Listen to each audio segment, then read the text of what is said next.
Hello, how are you doing? I hope you've been well since our last encounter, and welcome to this YouTube channel. My name is Imelda Njoki, and today it's another day. We have another guest, an aspirant, an MC aspirant from my home. It looks like I'm going to stay home for quite some time, and I don't mind. Karibu sana. He's going to tell us his name. Thank you. And where he comes from and what he does in a nutshell. Thank you. First and foremost, I'd wish to say that I'm really honored and really happy to be part of this show. Karibu sana. My name is Kinyua Kibiru, and my home is in Merijo. And I'm an MC aspirant. I contested in 2017, and fortunately wasn't able to make it fun. But yeah, I'm gonna give it another shot this year. Yeah. Kinyua wa Kibiru. Yes. Wado meireko. Anyway, so we like to really know our aspirants from an in-depth point of view, because at the end of the day we are helping the voter make an informed decision at the ballots. Yeah. And you're no different, I bet. So just tell us childhood, where you grew up, what you do, what you did. All right. My parents moved here when I was really young. I was born in Nairobi, but moved here my parents moved here when I was around 4 years old. So I've been brought up in Merijo since I was really young. Spent most of my time here. I started school at St. John's. Imelda was actually my classmate at some point. And then later I was transferred to Olkeri. Did my KCPE in 2005, joined Nairobi School, cleared in 2009. Then I joined law school. I attended Kenyatta University School of Law, studied law, and then after that, now it was joining the adulting world.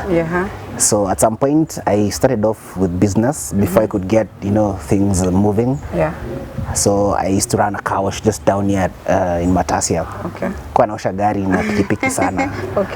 And then later I joined the Commission on Revenue Allocation, and it really exposed me on issues regarding devolution and how revenue is shared and so on and so forth. And then 2017 was politics. Contested under Maendeleo Chap Party ticket, and I came in third. So after that, I got the opportunity to work with the MP for Kajiado North constituency. I majored mostly with issues to do with research and things to do with drafting of motions, bills, and so on and so forth. And that has been the last 5 years. So this year we try again and see if we can bag this seat. All right, so 2 times aspirant, MC seat, but something happened in 2017.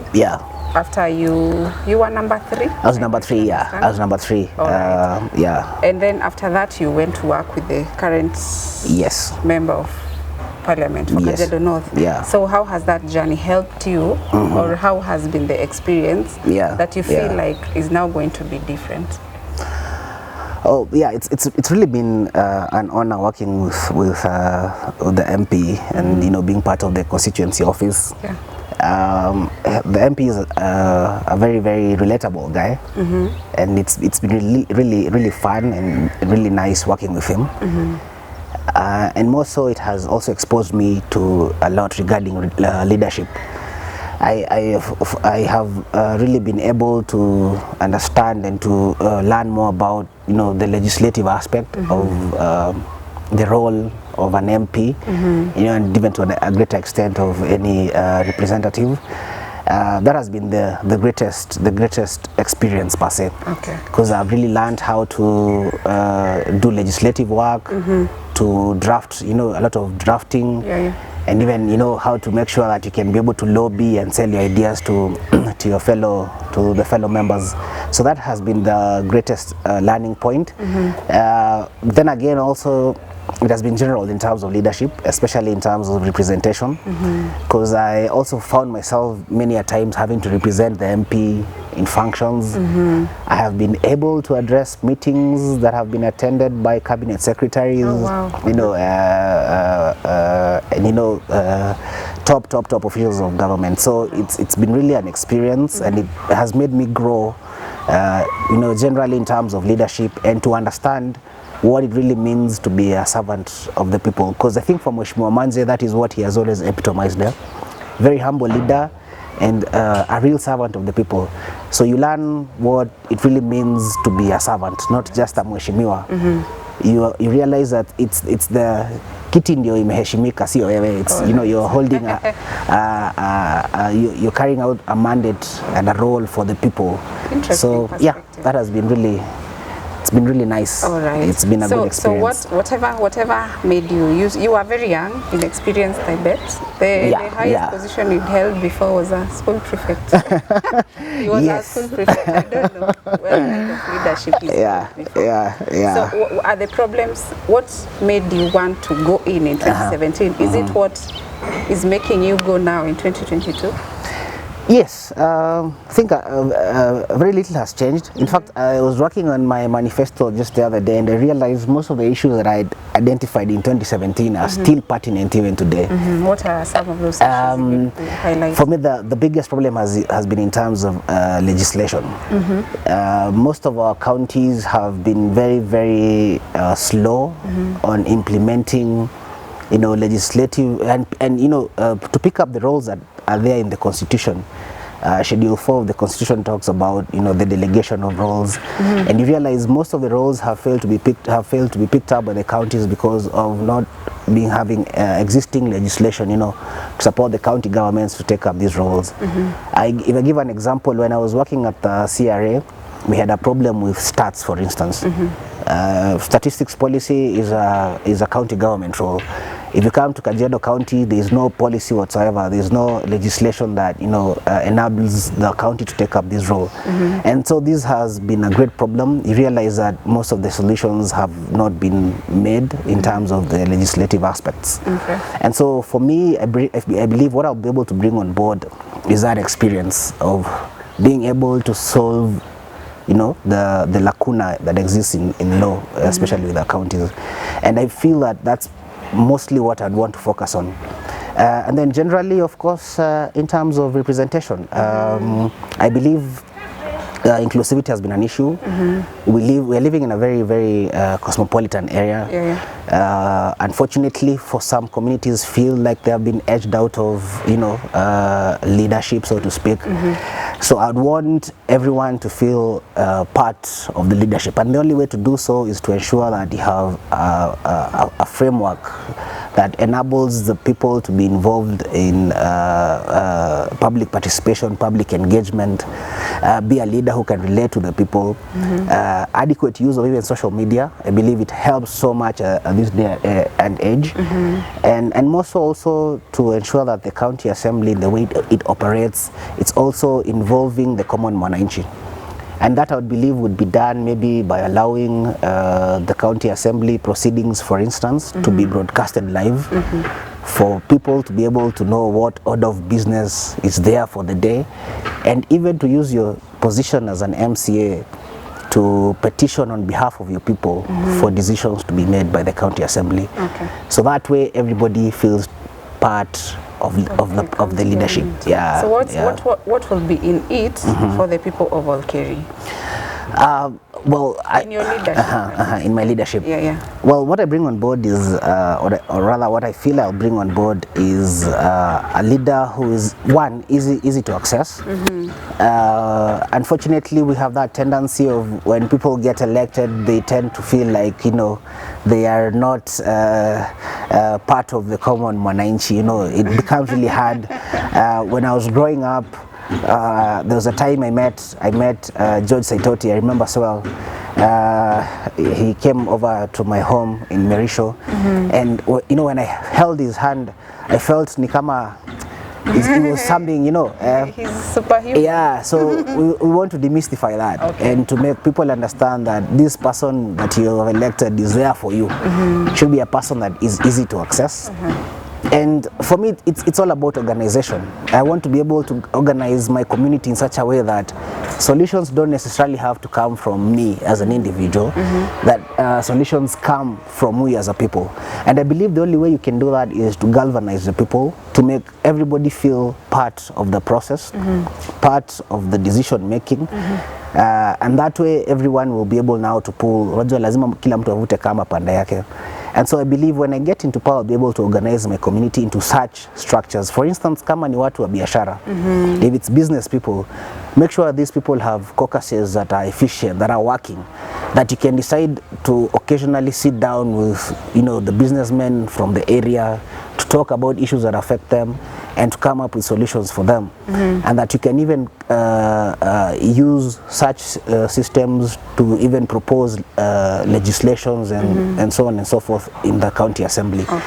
That way everybody feels part of it and everybody feels part of the solutions of the problems that we are facing. All right. Yeah. That is an interesting perspective. It's very interesting. I'm almost listening to him and forgetting my questions. But Please don't. we shall get back. Sure. Now, people are interesting, and the voters and citizenry is a very interesting people. You might have what you have, but again, they want what they want. And when I say they want what they want in this campaign period, is money, resources. And there are people who have come in and are very, they have the resources, they have the money, if I may choose that very raw word. And some of the aspirants again do not have that. They are not blessed enough. So what would you think would be a level playing ground where those with resources, those without, and the people have a fair environment for the campaign? Well, it's actually a big issue, and I love that question because that has been one of the greatest problems that I believe in our politics. It goes from, you know, from the top there to us who are going for, you know, the lower seats. First of all, does it affect the quality of leadership we put in these positions? Oh yes, I believe it does. It does to a great extent. In the sense that both the electorate and those of us who are going for these seats should be willing to change the narrative. Unfortunately, most of the people, you know, the citizens expect, if it's political season, then it's time for them to reap. But it's very wrong, because at the end of the day, we don't get the best people in position.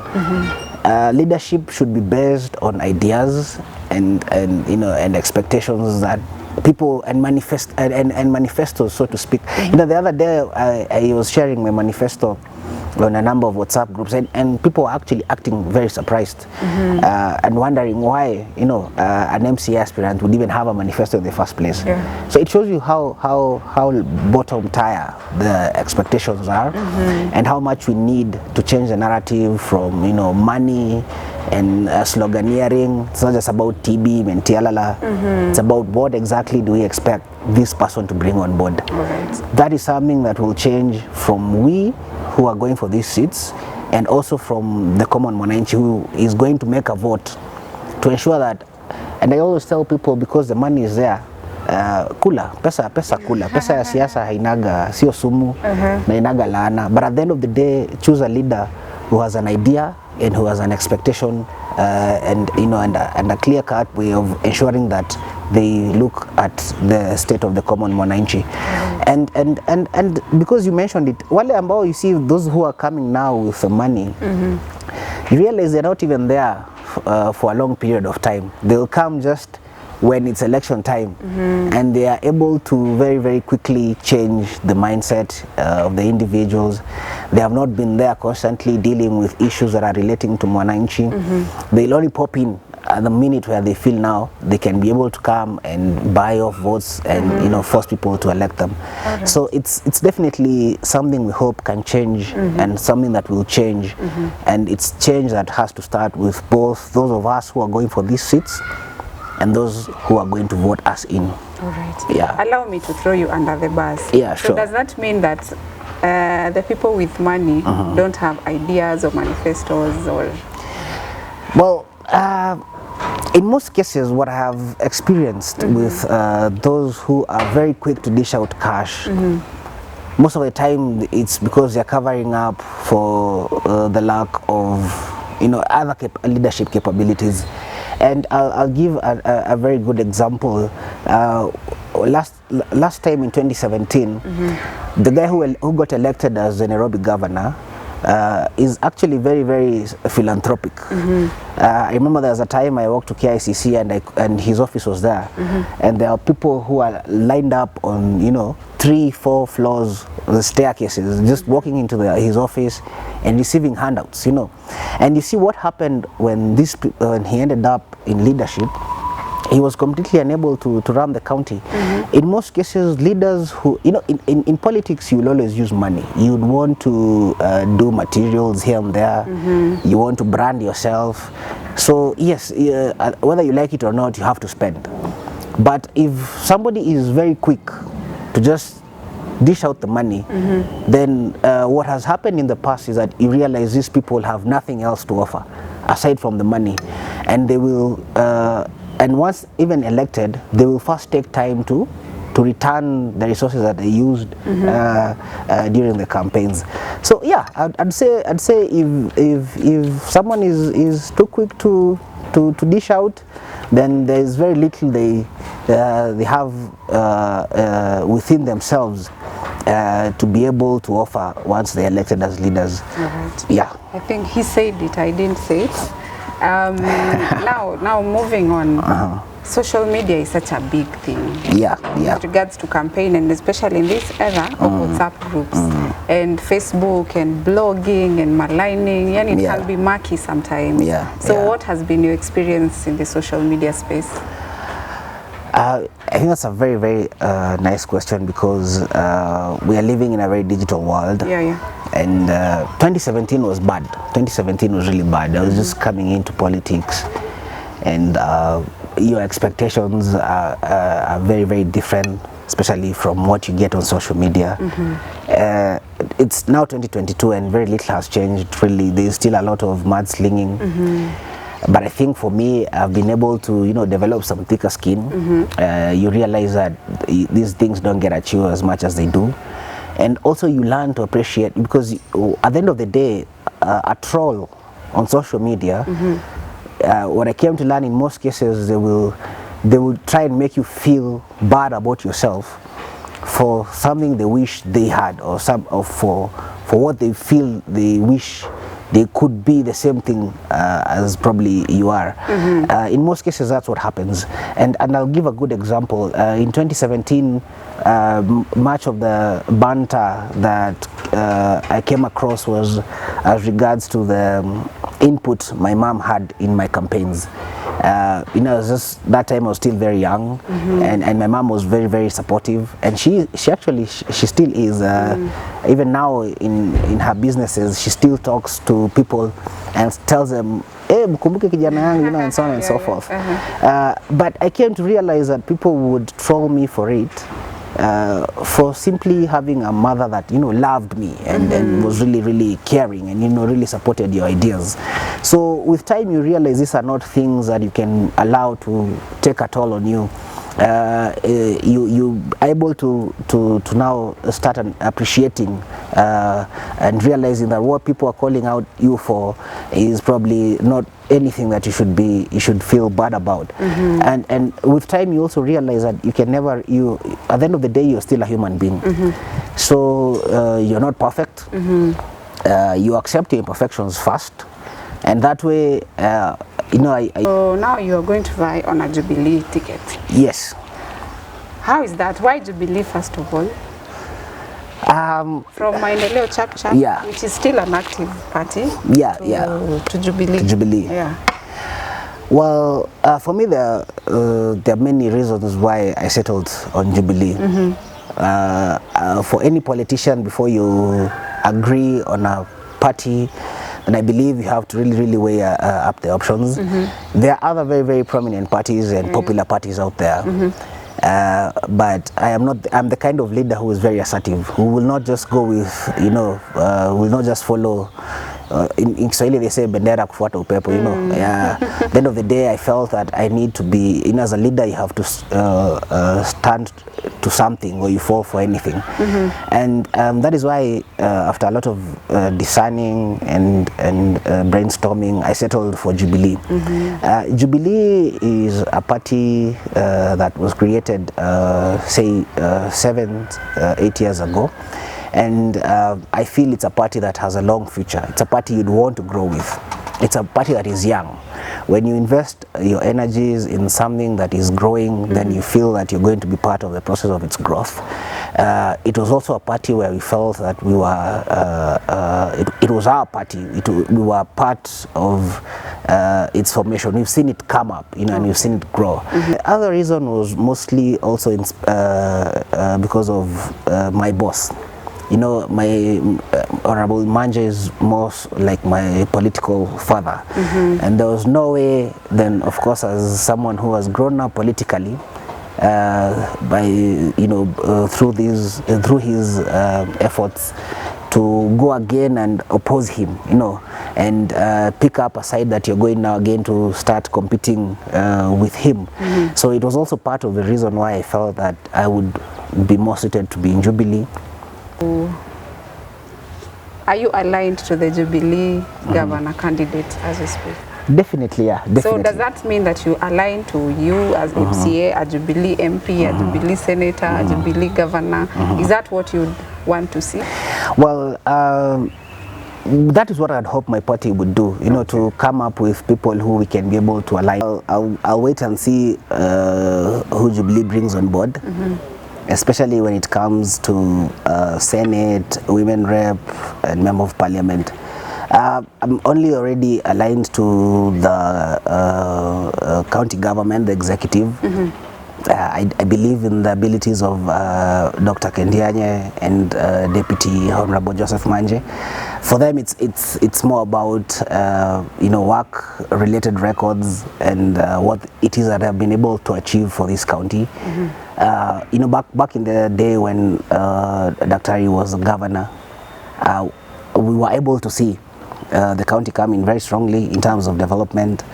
Like for instance, here today in Matasia, we have a hospital, we have a market that those even in power have been unable to complete.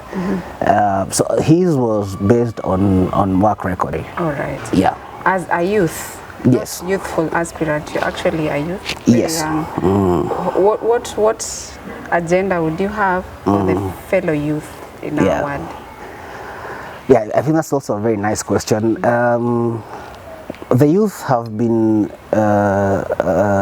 maligned for so long, and we feel like we have, or rather it is obvious that we have most of the votes. We actually more than 50% of the voters, you know, between 18 and 35 years. And so therefore the youth should have a very, very big stake in terms of governance. But there's a quote I love by Tom Boyer, who, you know, was also a very young leader and even died while he was still very young. There's a time he did say that we should not expect any Superman. It's upon us. It's about us. It's for us to, you know, as young people, one, to make sure that we elect and we play a role in determining the people who are going to govern our countries and govern us. And if elected, then definitely I would really want to focus on issues that affect the youth. There are issues relating to drug and substance abuse, for instance. I believe that has been the greatest challenge because young people have no opportunities. And if we are able to address issues relating to empowering the youth, then we will be able to address most of the issues relating to drug and substance abuse, and even to an extent issues to do with insecurity, because most of the young people have families and people who are expecting them to bring something at home, and at the end of the day they do not have, you know, opportunities for them to be able to fend for them. So are you going to create those opportunities, or what is exactly the role as MCA Kinyua in ensuring that the youth are economically empowered? One of the things that I really want to be able to focus on is simply that. And when elected, then one of the things that I want is to us to create a legislation that will allow for youth to be able to receive funding.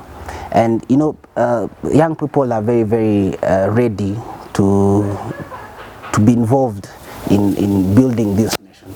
I am happy, for instance, when I sit here today, and this is a youthful venture. You see, at the end of the day, for you to grow, then you'd want to be able to have support even from the government. And therefore, that is why I feel that there was something that was on the BBI that unfortunately the BBI never went through, but it talked about tax incentives, for instance, for young people.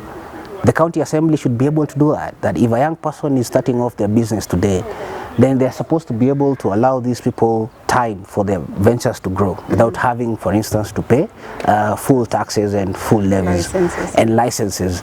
It is very improper to find somebody, a young person who's, you know, starting off a venture, and at the end of the day you want him to be taxed the same way with, you know, somebody who has been running a business for 10, 20, 30 years. It's very unfair, and also some of this funding can come from the vices that are affecting the youth. And for me, it's a very good way of bridging it, because, for instance, if and I think Nairobi County has been able to do that. They have created an alcoholic beverages control bill that ensures that part of the revenue that is paid by liquor stores, bars, part of it goes directly to youth empowerment issues. Today in Kajiado North Sub-County, for instance, we have well over 10,000 bars and liquor stores, and they pay taxes and levies of about 50,000 a year per bar. So if we can be able to take just 10% of that revenue and focus it directly to youth empowerment issues, you know, building sports centers, building community libraries, building rehabilitations even. Because now, today, if you want to take someone into a rehab center, you'd have to take them to a private rehab center, which is very expensive.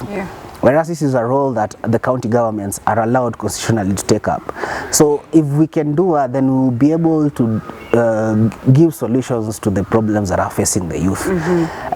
Those will be able to empower young people to be able to, you know, support themselves, and to come up even with ventures that will support other young people. If you look at our locality, for instance, issues to do with something like environmental conservation, you know, and collection of garbage, that should never be given to, you know, to business people who have already been in business for long. I see young people already have been able to galvanize themselves and began these ventures of collecting, you know, garbage and so on and so forth. If we can now, you know, formalize these and bring them fully on board, so that somebody who's using a donkey today, tomorrow is able to buy a pickup, and make sure that at the end of the day, your garbage and your litter is, you know, sorted out, and so on and so forth.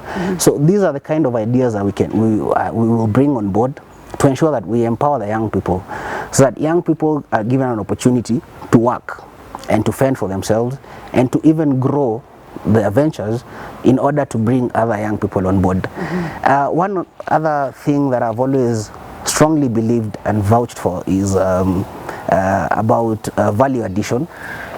We have a kichinjio here in Kiserian, and they slaughter goats and cows in their hundreds a day. And I believe if we can be able to set up a tannery in Kiserian, for instance, instead of employing 2, 3, 4 young people in my office, then I'll be able to give opportunity to hundreds of young people. And that skin that is sold at 50 bob or 100 bob, we can be able to add more value to it. At the end of the day, they will make a shoe for you, and it will be sold at a few thousand shillings. And it's a great idea. I like that. Now, when you speak about youth empowerment, there's also a kitty for the youth in this country, and in the county, both in the county and national government. But we haven't seen so much value in that kitty. So what again would you do to make sure that it helps the youth full circle? And when I say full circle, I mean even changing the manner in which or It's just the manner in which that money is given to the youth. Yeah. For what the national government has been doing, then I believe there are many success stories. Just the other day, I was lucky enough to go to Sagana for the Sagana 3, and the president was very happy when he introduced a very young guy who deals with making cables. You know, this was for charging phones. And he's been receiving funding from the national government, and he's been able to grow his venture, and he's now even employing other young people. And the advantage that comes with what is happening in the national government is that there is anchorage in law. When it comes to the county government, that is not existent. So at the end of the day, the nature of which these funds are managed, and the nature in which... the conditions, maybe we are conditioned to be... I personally find it very unfair, because we have to register a group of not less than 10 people. If you are given 100,000, how difficult would it be for the 10 of us to actually put our heads together and come up with a profitable venture at the end of the day? Would you want to contribute, or what would be your contribution in changing that condition? Well, there's also the aspect of, you know, supporting these groups in the technical aspects as well. Because unfortunately, at times you'll give money to a group that is not well, you know, and they don't understand really how they can operate as youth groups. I believe those that have been able to do that have benefited to quite an extent. But the biggest problem has been there, because we need also to train these groups. There is the aspect of training, and the national government actually does it, because before they give, for instance, if it's Uwezo Fund, before they dispense Uwezo Fund to a certain group, then they train these groups also on how to manage the resources and so on and so forth. But for the county governments, this has not been there, because these groups do not only need the money, they need... You can work with groups here. I believe it is very workable. So we would want also individual ventures also to be supported, and that is why I still insist that at the end of the day, we need is an independent institution that runs the affairs of the fund, so that at the end of the day, the funding is done independently and doesn't appear as if, you know, it's for political rewards and so on and so forth. I believe if we start with coming up with the proper framework, then this funding can be able to assist the youth, and also to ensure that, you know, at the end of the day, we have, you know, financial reports. We know how many groups were funded, how many have been able to pay back, and so on and so forth. If today you go and try and look for that data from the county government, there is none. There is none. Meaning that this is just done, you know, shagla bagla, so to speak. Kienyeji, Just give you a word. Now, the more you talk about, the more you talk about county government, the more I realize that you're calling for accountability. Exactly. You're calling for transparency. Yes. Is that something that can be done from the MCA? Yes, it is very possible.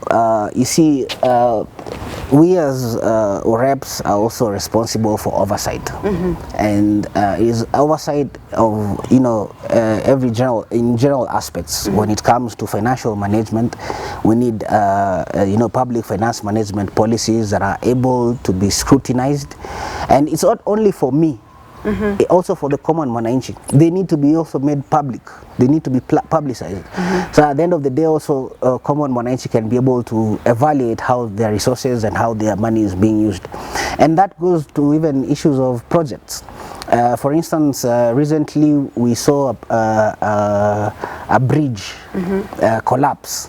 As much as I would call out the county government, then I'd also want to call out the reps, because if, for instance, if I'm an MCA and there's a project that is being done here by the county government, then it is all within my right to be able to ensure that the project is being done to standard. I do not need to involve myself in the tendering processes, or, you know, in the construction, or, you know, the development of these projects. But I should be able to go and ensure that everything is on record. You know, if this was supposed to be done in certain ways, then to ensure that that's happening. And if it's not happening, then again it's your duty to go out there and call out the, you know, those responsible for it. So the issue of oversight really has to be taken up by the MCAs in a very, very proper manner. And county assemblies. But where does oversight begin? Does it begin in tendering? Does it begin in advertisement for tenders? Does it begin in the documentation of the projects? Where does oversight begin? I believe it's holistic. For me, it begins even at the inception of these projects. Okay. For instance, today in Olkeri, I should be able to know as an MCA what is the most important need for my people. And that is why I keep insisting on us having proper data and stats, so that I know where the issues are. Is it a hospital that my people need most? You know, you could come here today and spend millions of shillings or even billions of shillings setting up, say, maybe a sports center. And I'm not saying a sports center is not you know, a need in this it's actually a very, very major need. But I'd probably want a working hospital first. Priority. Yeah, you know, the priorities need to be there. And that is why I come in as an MCA, that at the end of the day, even as the county government is budgeting for this project, then my input should be there to make sure that I tell the county government my people's most immediate need is this and that. What I am gathering from what you're saying is that then we need an MCA or the caliber of leadership that is very, I don't want to say feisty, but with actual representation, not with a lot of might or with might, I don't know. But again, what has happened in the current county government is that when you do that, you're branded a rebel. So then, I think that would call for unity with fellow MCAs or acquaintances in the county government. So then, what kind of leadership would you want to be at the top that will facilitate this kind of for effectiveness in the MCA position? Well, I believe that's also a very beautiful question, because that's one of the biggest problems that are there. You find, like, for instance, the current county leaders and the MCAs, it's been back and forth. Today they're in good terms, tomorrow they don't want to even meet or even look into each other's eyes. It's really been an issue. And for me, I tend to believe now that's where the cut comes when it comes to who's a leader and who's not. Leaders ought to be able to put differences aside, irrespective of whether your interests are aligned politically or socially. It doesn't matter whether the governor is your friend or not. You're supposed to be able to find a common ground for the common mwananchi. And that is why I feel at the end of the day, as much as I would want to go for the MCA seat and to get elected, then I would also want the people to elect a governor and a county government executive that is able, you know, and that can work, so to speak. As a leader, you're supposed to be able to know how to bridge these issues. It doesn't have to happen that whoever is elected is my friend or we're in good terms. You don't need to be abrasive, because when people get abrasive, that's when you're tagged as a rebel. But we want people who are able to articulate issues, you know, factually. How pragmatic are you? Well, I'd say I'm very, very pragmatic. For me, I believe everything is as a result of, you know, every output is as a result of one or two other things that, you know, you input. Everything has to be planned out. Everything has to be done in a way that you expect when you do this, then this is the end result. 1 + 1 will always be 2. So for me that has always been my approach in life. And that is in regards to, you know, leadership and even my normal. All right. So I feel like we need 3 more interviews for you to exhaust what you have. Oh yeah. It's quite a lot. But we could speak the whole day. Yeah, we could speak the whole day. I could listen the whole day. Yeah. Maybe this is something that we will need to build on with time. Remember the first time I had an interview by you was on print media. That time I was running a couch down there. And the question you asked me that time is, do you think this is what you want to keep doing, or do you still want to pursue your legal? By the way, this is our second interview. The first one was when I was working. I was actually looking for that. I still have that newspaper somewhere. I looked for it yesterday. I couldn't find it. I wanted to bring it tuoneshe watazamaji mahali tumetoka. So many years. I still have it. Yeah, right. I still have it. I keep them sentimental value. Yeah. All right. So now I want you to look straight into that camera. All right. And talk to the people of Olkeri. Okay. Not in so many words. All right. Yeah. Very few words. Yes. Okay. Thank you. First and foremost, I wish to take also this moment to thank I'm very grateful for this opportunity to have been here to talk to the people, to shape opinion, and to give our ideas and what we feel is right for our people. It's really an honor, and I'm really grateful. And I also wish you all the best, even in your future endeavors. Thank you so much. I see that we are going to grow in leaps and bounds. Amen. You said earlier that next time when I'll be going for MP, we'll probably be in Panari somewhere. Yes, please. Yeah, Amen. Sarova. So anyway, I'm really happy. To the people of Olkeri, my message to you is very clear. We have come of age. It has come to that time when we really need to be considerate about our future. And our future is bestowed upon our hands and the people we elect to govern us and to exercise power on our behalf. I believe that this time round we want somebody who understands the issues that our people have and understands how to come up with solutions to these issues. And I believe that I am best fit for that. I have already spoken about my experience in terms of legislation and in terms of leadership, and more so in terms of galvanizing the people, so that at the end of the day we know that the solutions that are going to come to our problems come from us ourselves. My slogan is Kinyua cha Olkeri, meaning that I want to be the voice of the people of Olkeri. And my slogan also is on the issue of being honor-bound to serve the people. So I believe if you elect Kinyua, then you're going to have made the right choice and you're going to have placed the future of our people and our community into safe hands. All right, so a bonus question, Ken. I realize you're carrying that stuff. I wanted to ask you whether it symbolizes anything or it's just for swag. Oh, okay. Well, yeah, I was actually given this rungu by an elderly friend of mine.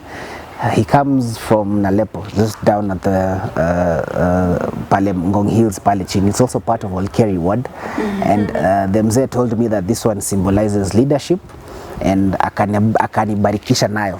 Yeah. Thank you, Sana. We wish you the very best. Thank you. Even as you head for nominations. Yes. In April. Yeah. We really wish you the very best. Thank you. Now, Thank you. Kishinda, we'll have you back for more conversations. Definitely. Yeah. So we've come to the end of this interview. I know it has been long, but it has been very insightful. I don't know for you, but for me it has been.